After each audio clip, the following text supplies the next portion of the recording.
Welcome into the Autzen Audibles post-game edition. Matt Prehm, Erik Skopil, Jared Mack on the show. Recording at 11:29 p.m. Pacific time Saturday after Oregon wins 55-10 over Hawaii. A game in which Hawaii finishes with 201 total yards. They have 15 first downs, but a lot of those feel like they came from penalties by Oregon. Some points that Hawaii scored came via penalty by Oregon.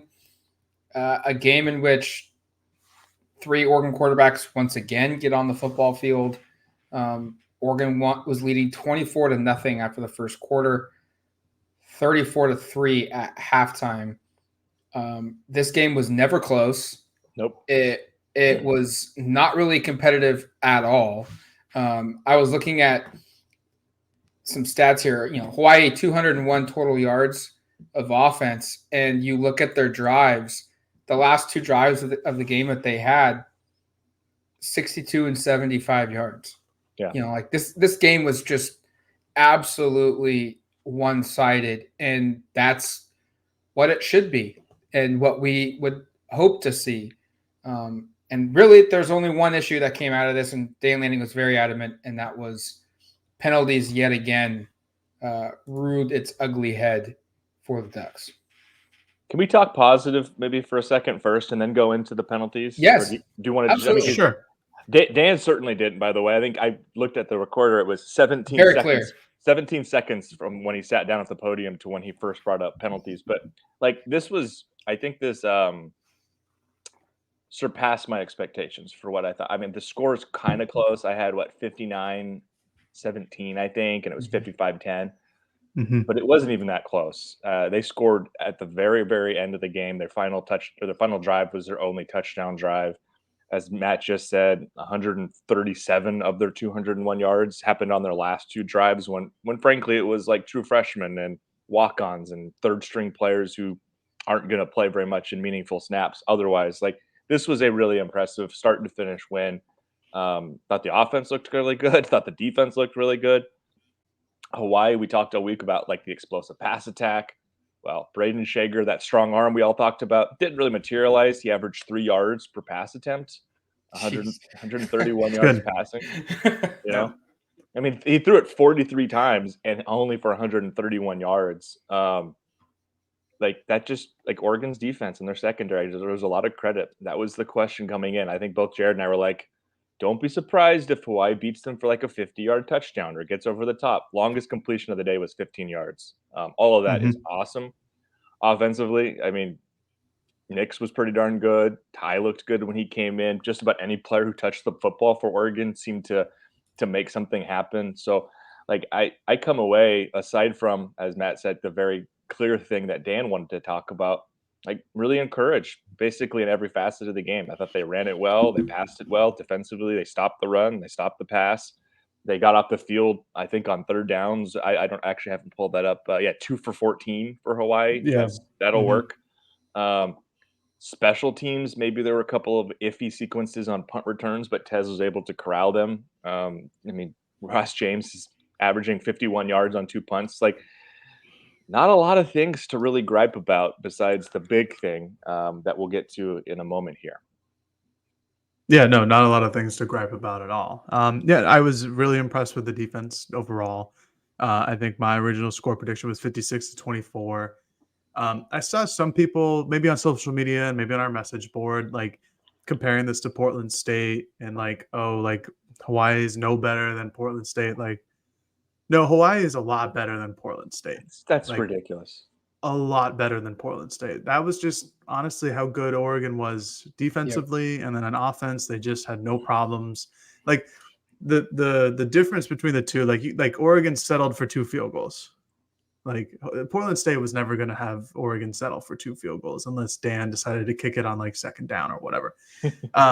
I just want to talk about the defense because I was very I'm probably a little pessimistic towards the defense and the 24 points. I figured there'd be backups in and Hawaii would get a touchdown by the end of the game. But which is what happened, but not to my score.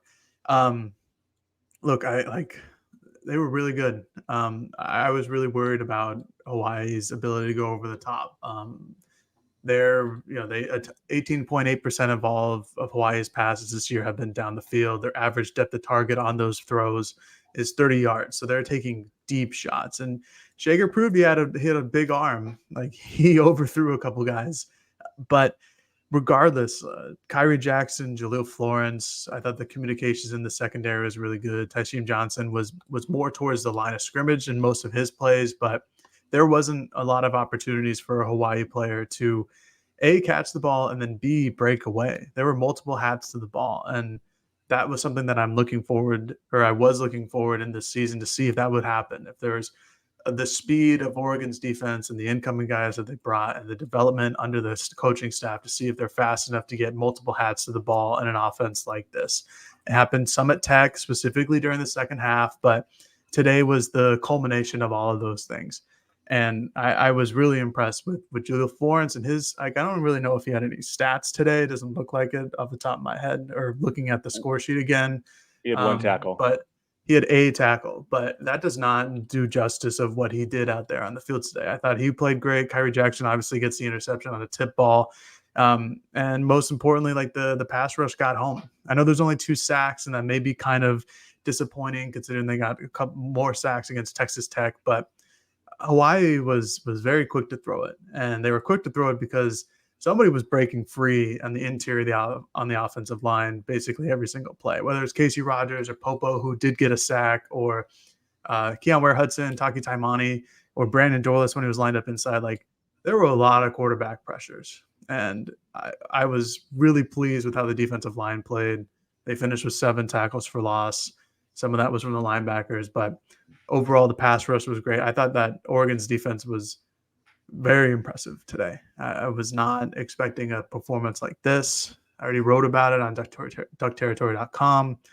I just think it was a great performance overall. And there's going to be people who said, oh, the quarterback wasn't that good. Like, I get that, but he was under duress all game long. Like, he may have looked bad because Oregon's defense made him look bad. Looked good. And yeah. Right. And other performances, like he had a good day against Stanford. He had a good day against Vanderbilt. Very good. Other Power 5 opponents, like, I'm not saying Oregon is anywhere close to the level of Stanford and Vanderbilt. Like, they're clearly significantly better, but he's performed at those levels. So I was just very impressed overall. I mean, sorry, Matt, I just had one thought. It was just that, I mean, Hawaii lost to Vanderbilt and Stanford by a combined 20 points. Like, those were competitive games they played with those teams. Like, this game was not competitive. Hawaii had 2 drives, to Jared's point about how well the defense played. Hawaii had their first 2 drives of the game. Neither drive took more than 47 seconds off the clock. The first drive, 25. The first drive, I didn't even get to watch any of the plays because I was typing the defensive starters. I looked up at the end of my tweet and I was like, oh, cool, they're running off the field. I think the defense did well. They had 4 3-and-outs, and they had 1 drive that had 3 plays, but it ended at 3 because I threw a pick. Their average distance on third down was 5.7 yards per third down that they had to get. I mean, that's hard to convert. That's really good defense for Oregon. They only, they just couldn't do anything. And I think this was a game in which, like Jared just said, this was more about how good Oregon's defense is than how bad Hawaii's offense was. To hold Ashlock and McBride, I think they combined for less than 60 yards or less than 80 yards receiving. When coming in, they were 2 of the most productive receivers in the country. And you could argue that they played an extra game and that matters. But McBride had 5 touchdowns, and Ashlock had, I think, 2 catches already this season for over 50 yards. Like, these were guys that have broken off big plays this season, and they couldn't do anything. I mean, Ashlock caught all 8 targets that was thrown his way and yet had 47 yards. And McBride, I think, averages like 22 yards a reception or something like that coming into the season or into this game. And he averaged 10 yards a catch. Nothing worked for Hawaii. And it gets to a point where it's, yes, the opponent is inferior. Yes, Oregon has better depth and all of that, but you still have to play and you still have to execute. And that's what happened. And I mean, I was really surprised that Dan Lanning came out today or tonight after the game was over. And we'll get to the penalties later. But he said, aside from the penalties, I thought we were really close from playing a complete perfect game. Like, you don't ever hear coaches talk like that. And they were really close. Now, granted, they didn't do it, obviously, but and there were things offensively that, like, they could have cleaned up. Dan Lanning, after the game was over, was like, I'll find things to look at, and penalties will be something, and how they finished the first half will be something I'm sure he'll talk about. The offense got, I think, inside the 10 for Hawaii and didn't score a touchdown. They had to take a field goal, and then they gave a field goal to Hawaii defensively. But we talked a lot about the defense here. Offensively, Bo Nix yet again looked really good. Good decision making. 247 yards passing, 3 touchdowns. 4 different receivers for Oregon had over 60 yards receiving. Troy Franklin's streak of 100 yards got snapped at 4 catches and 83 yards. But Tez Johnson, 2 touchdowns, 4 catches, 77 yards. Trayshawn Holden, he had a 60-yard touchdown catch in the fourth quarter. Before that, he had 3 catches for 3 yards and 1 touchdown. One of the craziest stats you could see for a receiver. I love that. And then at running back, like, it truly doesn't matter who gets the carries. I mean, Bucky only had 12 carries for 59 yards, but then you look at Whittington went for 5 for 80 and a touch, and Jordan James 7 carries, 61 yards and 2 tutties. This offense is humming right now, and I think there were some people that were disappointed in Will Stein, I think at Texas Tech, and the play calling and what have you. Like, I think that was clearly, hey, like, Oregon had some off plays. Some guys didn't maybe execute well, but it was also Texas Tech just playing good, because this offense, I like the play designs. I like the formations. We saw some new stuff that showed up on the offense with an end around to Kenyon Sadiq. We saw a flea flicker to Troy Franklin. I think we saw some new formations. We saw, I think, Tez Johnson play like H-back. Yeah. There's a lot of things that we're starting to see with this offense that it's pretty darn prolific. And Bo Nix is still elite like he was last season. Troy Franklin is even better. And now it feels like, based off what Tez and Trayshawn said post-game, like, this receiver room has an explosiveness that just hasn't been around these parts for the last couple of seasons, whether it's Dan Lanning's season last year or the Mario years. It's not just one guy. And that's what they were talking about. They said that, this offense isn't just focused on 1 or 2 receivers. They've got 4 or 5 guys that can do this, and we're starting to see it.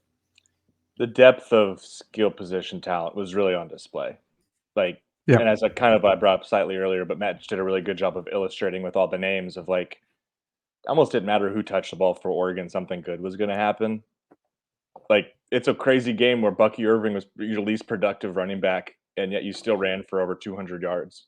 I mean, there were people on the message board early on in the game, and I know none of us agree with this, suggesting Jordan James is the best running back on the team. And this is a team that also includes Noah Whittington and Bucky Irving. And while I don't lend too much credence to that, because I still think the older players are better, like, you couldn't have, like, at least bring up that comment. It doesn't sound completely nonsense. I mean, I don't agree, but, like, he had a really good game, and he had some open field plays, and, like, we've started to see it expand. And I will be curious to see against Colorado next weekend as they get into conference play, like, is this going to be a 3-headed monster? Because coming into the season, I think we were all like, well, maybe he'll be the short yardage guy again, and maybe he'll see a slight uptick. But through 3 weeks, like, he's really involved in the offense. And again, this is a blowout. You're going to play a lot of guys, and he only had 7 carries. But I'll be curious on snap counts too from PFF when we get those tomorrow. But my kind of inclination is that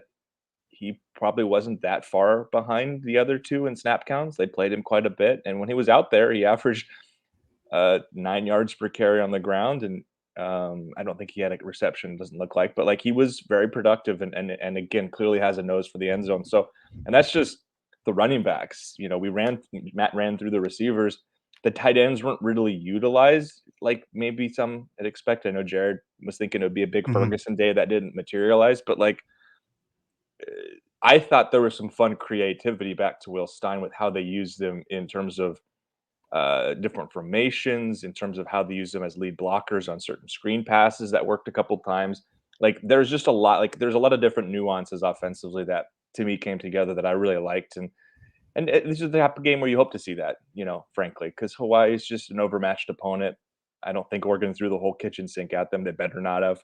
But what we did see was like basically everything worked. And if you pull up the drive chart, you know, not to be totally unfair to Ty Thompson, but every single drive that Bo Nix led resulted in points.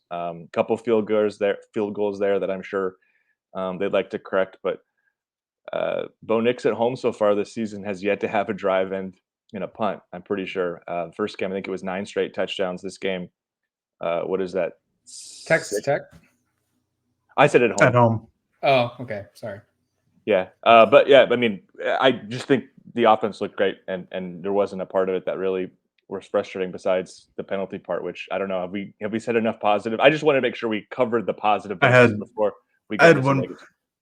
I had one more to go on the wide receivers. Like this is that all of this includes 2 overthrows by Nix, where those were clear touchdowns. One was to Troy Franklin down the right sideline, and one was to Tez Johnson in the right, like the middle right corner of the end zone. Like if those are good balls, those are touchdowns. I think they both, like regardless, I think Oregon went down and scored at least a touchdown on both of those drives, but that would have looked even better because those would have been, you know, another 40, 50-yard throw, another 40, 50-yard throw to both Tez and Detroit Franklin. Nix has missed a couple of those this year. Just like something that's been kind of obvious is his deep ball has been there in terms of arm strength and yardage, but just a little too much to both of those throws. Just a bit of an overthrow from Nix, which it's kind of been surprising, but he's still connected to Franklin.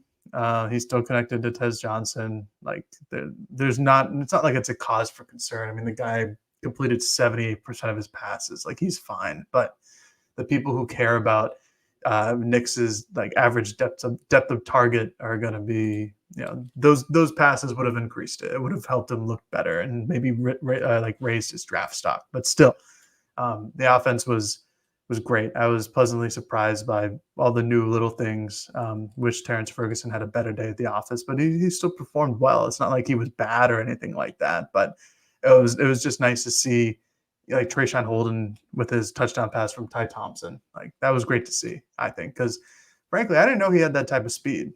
Like, he took that slant or whatever that was, maybe just like a crossing route. It was a slant. And he just took off. I didn't really know he had that kind of speed. And that goes to what Matt was saying earlier. Like this receiving room, you know, has the ability to go blow the top off any defense from 3 different guys, and that's not even including Gary Bryant, who I also think has the ability to do that. He hasn't really shown that this year in terms of like going deep and catching it, but you know, he did that at USC when he played. Like there's going to be an opportunity for him to do the same exact thing. So that's 4 guys that any defense has to worry about someone going deep on them. I mean, Gary Bryant had 4 catches for 67 yards, and it's like a nothing burger rap sheet. Like it's like he did because he didn't score a touchdown. He didn't score a touchdown. Yeah, like, and we're not even going to talk about it really. And the last 5-10 years, that's like a really good number 2 production stat line for a receiver out of Oregon. Mm-hmm. And I can I interject and say Chris Hudson did play. Yeah, he did. He's alive. He's on the team. He was there. 10 different players caught a pass, but he did not catch one. He was not one of them. Nah. I don't think he was even targeted. I don't think he was either. He played a decent amount. He played a decent amount in the second half, but yeah, not targeted. I don't think. Penalties, and this is really the only thing that popped up. And To your point, Eric, Dan brought this up immediately in the press conference. Cut off a question by Zach Neal of Ducks Wire from USA Today about penalties and like how he was going to handle it, and like they better not happen again. We're done. We're done addressing penalties. They better not happen. Basically, is what he said. And then he gave the line of paraphrasing, like, if you're going to commit penalties, you can't play because you're hurting the team. And 9 penalties, 76 yards. We know one penalty took a missed field goal in the first half off the board, which then allowed Hawaii to get their field goal at intermission. And then we know that there was a personal foul penalty during that drive that led, extended the drive on a 3rd down that Oregon got a stop. Oregon also allowed a penalty in the 4th quarter on the drive that they scored their touchdown. You could point a lot of these things to, hey, like, you don't make these mistakes that are self-inflicted wounds, and Hawaii maybe doesn't even score. Hawaii maybe doesn't even have 150 yards of total offense. Yeah, and the exact quote from Dan, and Matt was pretty close on his paraphrasing, but if you're going to commit penalties, you can't be on the field. It's going to be that simple. If you get a penalty, you can't play for us, you're hurting the team. There are probably some players that doesn't apply to. I don't know if Bo Nix gets a I would imagine if he gets or an intentional grounding, they're going to pull him. But I think this was more. I mean, because you look at the penalties that were committed here, 3 on offense for a combined 10 yards, 2 of which were, and only 2 that actually were, I think, accepted or went for any negative yardage, were on Jackson Powers Johnson, illegal man downfield. And these are not to be too apologetic for Jackson because you want to clean this up, but these are tough on RPOs. They're right? tough, yeah. Because it's a run pass option, which means the defense doesn't know exactly what's happening, but sometimes the offensive line doesn't know exactly what's happening behind them. They figure, hey, if the ball is in the running back's chest, they're getting upfield. I need to get upfield to try to pave the way. So I'm a little more understanding of those. Jackson took accountability as you'd expect. Said he needs to improve upon that. Said it's there's 10,000 things going on in your head at once, but you've got to lock in on those things. The egregious stuff was on defense. And I think what Dan is getting at here is not as much at, like, I don't think they're going to bench Jackson next week if he goes downfield illegally a time or 2. He's getting at the fact that the defense committed 6 penalties and 4 of them were 15-yard variety penalties. A personal foul, a roughing the passer, and 2 pass interferences. They had a couple offsides penalties, one of which was pretty costly. As Matt said earlier, that was where Manning lined up in the neutral zone on the kick that was missed, and then he got a mulligan. Yeah, don't do that again. But I don't think you like seeing these penalties. No, Dan does clearly not like seeing these penalties. Yeah, like I don't know. I get why Dan is disappointed because was it like 14 penalties against Texas Tech? Was that the number? I think it was 14. Those were egregious. Part of me just doesn't care because the last 3 of them were from either true freshmen or guys who were like never going to really see the field this year. Like, that's what's going to happen when the 1s are going against your 3s or like maybe your 4s. Like, one of them was on Solomon Davis. Actually, 2 of them actually were on Solomon Davis. It's like, all right, like, I get it. It's at the end of the game. You're up by 50 points. Like, I understand that Dan doesn't want to see this, and that's not what he wants. And I'm sure he's more referring to like the ineligible receiver downfield for Jackson Powers Johnson, or who was it that got the rough in the pass? Brandon Dorlus got a rough in the passer on a 3rd and 15. Like, those are penalties that are just boneheaded and dumb. Maybe not the ineligible receiver downfield because, like Eric went through, like, those are hard. But the rough in the passer, the offsides for Dante Manning. Kamar Terrell got a personal foul on like one of the few kickoffs in the beginning of the game, or like the 2nd quarter or something like that. Like, it was right before the last drive, which is I think why Dan was so. Yeah, like those are dumb penalties, which were a lot of the penalties against Texas Tech. Like, Brandon Dorlus did the same thing. He had a late hit out of bounds, and Kyrie Jackson had those at least one really boneheaded pass interference call. Like, I get that, and Dan I was actually kind of surprised about it. didn't figure Dan to be happy after a win like this, just because I don't know when he really ever is happy talking to us, but I expected him to be at least in like good spirits. But he came out, like both Matt and Erik said, like he came out just immediately guns blazing, like can't do this penalty stuff anymore. Like it almost felt like a basketball coach talking about it. Like fouls is like just so egregiously upset about the penalties, but I get some of them. The ones at the end of the game, at least for me, I'm like, Solomon Davis, he's out there against the number ones in Hawaii. Like, he's not going to be playing for you. If these were penalties from Julio Florence or Kyrie Jackson or Dante Manning, like all the time, like similar to what it was against Texas Tech, I get that. Don't get me wrong, but Solomon Davis, pass interference, it kind of is what it is at that point of the game. Like, you're up by 40. Like, it's okay. My read would be that, as Dan said, I'm going to find something to be disappointed in. I think this was the really obvious glaring thing, which is why he probably made such a big deal. To your point, Jared, as well. There was so much to love from this game, and I'm sure Dan loved a lot of it. He said as much. He wanted to make sure he was careful not to just completely harp on this, but he did come out, I think, and it surprised me too, just how much he focused on it so quickly. And then, as Matt said, Zach asked a question about what's he going to do to correct it, and he cut him off because he wanted to get in. Well, we better not be talking about this next week again. So, I didn't get it because this whole week that was one of the big talking points, was correcting penalties, and there was a problem again. But to your point, it could have been worse. Just go ahead.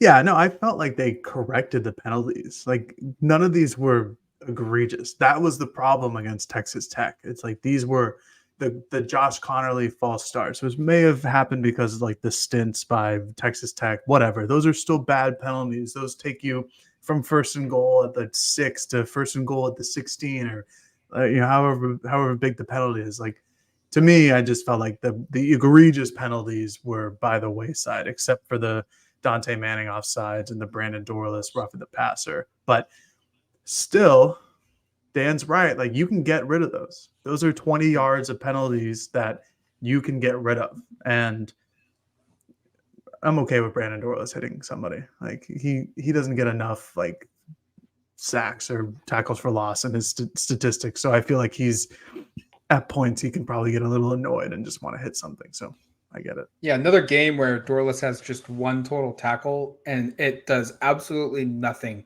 to explain how impactful he was. Right. Another guy that was equally as impactful, who did get one of the 2 sacks, Popo Amave. I mean, this was like, he's played the last 2 weeks, but he looked really, really good today. And we saw, again, some interesting defensive lines early in this game. Popo, Taki, Dorless, and Birch to start. Really unique defensive line front right there. The freshman played quite a bit again. Bryce Betcher continues to be a story for this defense. The hit on special teams was absolutely fabulous. And I'm terrible with remembering big hits. Like, I remember big touchdowns or big 3-pointers and whatnot, but like hits, I can't really remember those. But it's got to be up there from one of the more physical hits we've seen from an Oregon player on special teams or just regular defense in the last couple of years. Just completely decleated the guy. And I knew exactly what he was going to say when you asked him, like, what's that feel like? Like, those type of hits, you don't feel anything. And that's exactly what he said. He's like, all my energy went into that guy, and I'm sure it hurt. And he used the baseball analogy as you'd expect. He said it felt like hitting the ball clean for a home run. And I was trying to think of some of the biggest hits. Like, there's the TJ Ward hit on against Oklahoma State. Yeah, Zach Robinson, I think, was their quarterback. You actually asked Betcher if he remembered the Wesley Mallard hit. I don't think he did. He had no idea. I think that might have been before he was born. So yes, I preface it. I'm probably aging myself, is what I said to him. Like, have you seen this hit though? Because they used to show all the big hits on the highlights. And I was wondering, maybe as a kid he maybe remembers seeing those. And I think the hard part is the biggest hits you have now mostly are targeting calls. Yeah. So they get wiped out, and you don't get Yeah. to really enjoy them as much. You don't put a targeting call on a highlight package. Well, you might, but You could. Yeah. it would just be kind of counterproductive. Maybe you shouldn't be You celebrating know who had penalties. Go ahead. you know who had big hits on Hockey Woods? I knew you were Or going to say Hockey Woods. That was your Yeah. guy. Yeah. He was so good on special teams. And that's kind of what Betcher can do as long as somebody returns a ball, returns a kickoff or a punt. Like he has, especially now that he's 225 pounds, like he was already one of the best athletes on baseball. He played center field. You have to be a great athlete to do that. And now that he has 20 extra pounds, that's somebody absolutely I do not want to step in front of, because he's a guy who lives, eats, breathes, sleeps, like he wants contact. That's the thing that makes him a great football player, is he just goes out there and tries to hit somebody as hard as he can every single time. So hockey is the one guy that I like that stood out. It's like, oh yeah, he's made that play a couple of times. Like even in the Rose Bowl when Brady Breeze picked up the fumble, like Hockey laid the wood there. So he's the guy. Betcher, by the way, continued to make just big contributions. We're not just talking about that. He had 6 tackles, second on the team, and he had a pretty big tackle for loss on a run play. I think it was like a third or second and short, and he tackled him well behind the line. Mm-hmm. So, kid's a good player. Do we want to turn our attention to now the biggest hyped football game in history of Oregon football? That's a little bit over. That's a hyperbole. Is it? Is it really? Yeah. Yes. A little bit, but you know it is. Coach Prehm might come out and say it is. I don't know. Yes. Who knows what he'll say? They while we were recording this podcast, Colorado did fend off the upset bid by Colorado State. They won in double overtime. They stormed the field against an opponent that they were, Jared, 23, 28 points. What was the line? I think it was 22 and a half. That was the final line. And I did hear the call. Do you believe now from Mark Jones after they... Mark Jones was tough. Yeah. Players were asked about Colorado. There's certain, Dan's comments, he was asked about it kind of at the beginning of the press conference, or towards the end, excuse me, about what he said at Media Day about how, at Media Day, he was asked about Colorado's departure, and his response was, what have they won previously in the Pac-12? He doesn't remember them winning anything. Dan kind of brought that up again, but at the same time said, they've improved significantly this season under Deion. He said he has got a lot of respect for what Deion has done. It's pretty impressive. His players all echoed the same comments. Bo Nix said, the turnaround that they've had is really hard to do, and that's accurate. And now we were debating this off air while we were getting ready to leave Autzen Stadium. Like, what does Oregon want? Like Colorado to lose and the hype kind of goes away, or the hype train come full force, which it's now going to do into Eugene. I mean, everyone is attaching themselves to Colorado football right now. The Rock is in the post-game locker room. Lil Wayne did a concert.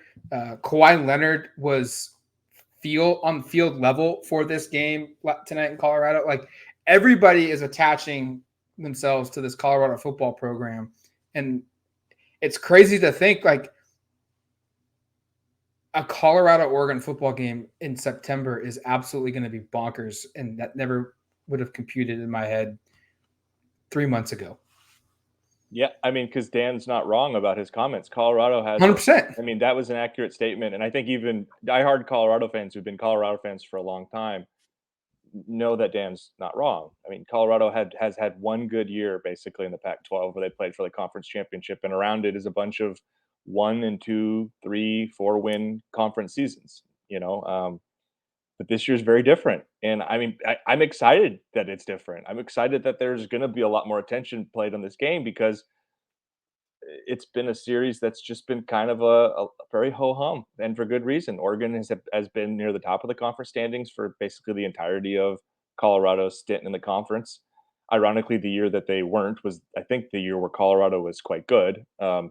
So these teams have never both been good at the same time.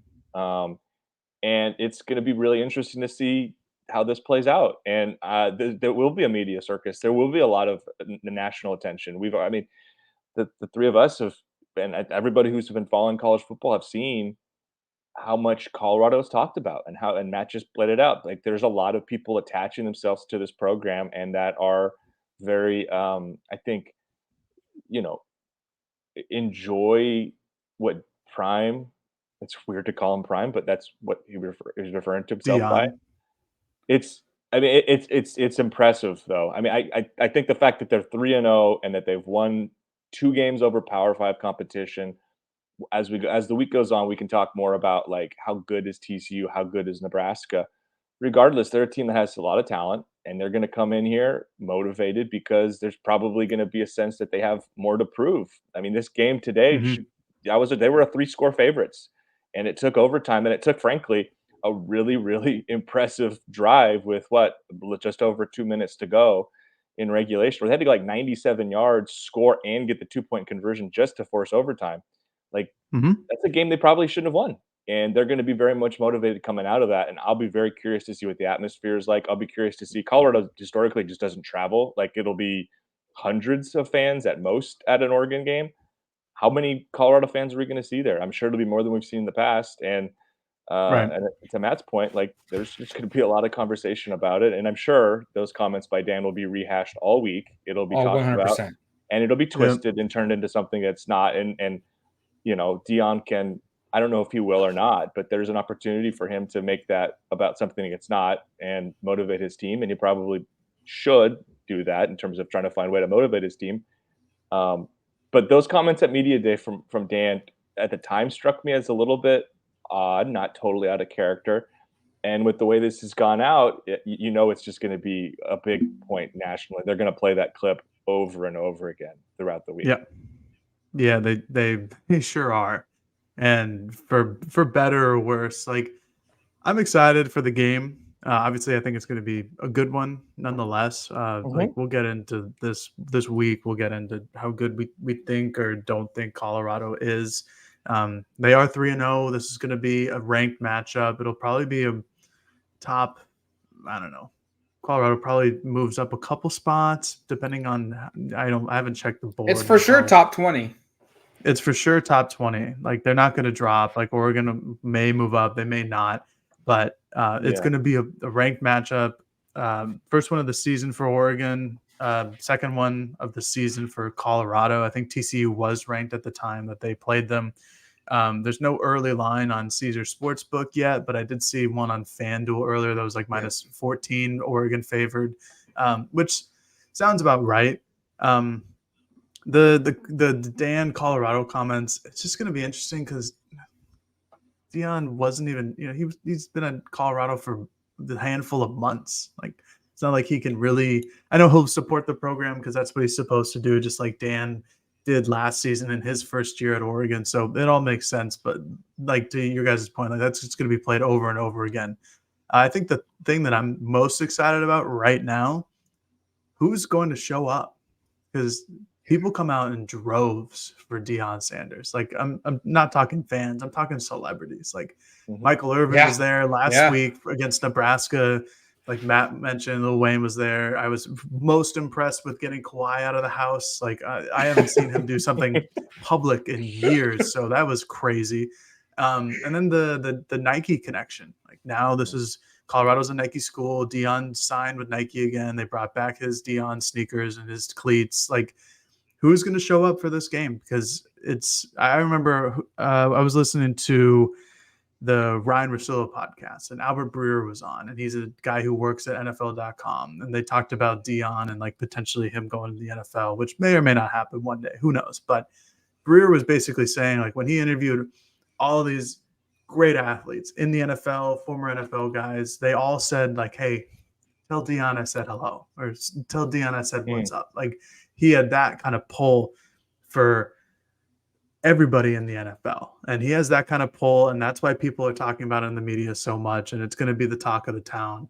I'm excited for the game, and I think I'm most excited that it's a 12:30 kick because it's 12:08 a.m. here, so it's Sunday, but it's going to be a unreal game. I'm very excited to see that environment. Kids are going to be on campus because school's going to be starting soon. And I think it's just going to be a great game day in Autzen. I know there's a couple other big games. I think Alabama Ole Miss is at the same time as Oregon. But we'll end it with this. Colorado, Nebraska had like 9.3 million people watch their game 2 weeks ago. Yeah. During the regular season. That game was on Fox. Oregon versus Colorado, 2 ranked teams, 2 top 20 teams on ABC. Everyone gets that channel. Like Jared said, it's a 12:30 kickoff. Every single person who watches college football during a Saturday is basically up. They're moving. That's a time where they devote to college football. Mm-hmm. This could be like maybe the most watched regular season college football game Oregon has had. And I say that seriously because it doesn't make sense in my mind, but that's just the Deion Sanders factor. Do you have an idea of what the record is now? Ooh, I know the Ohio State game was that was my guess. It was either just under or just over 7 million. I'm gonna Google it real quick. And the thing about the Ohio State game was that was big noon kickoff. Yes, 7.73 million viewers. That's got to be the highest ever for a regular season game. Yeah, I was thinking maybe Oregon LSU after Oregon played in the championship in 2010. But yeah, I mean it's got to be one of them, right? Oregon Georgia last year certainly wasn't. There were still a lot of eyeballs on that game, but there were. Oregon fans wish that Oregon just probably wishes there were fewer.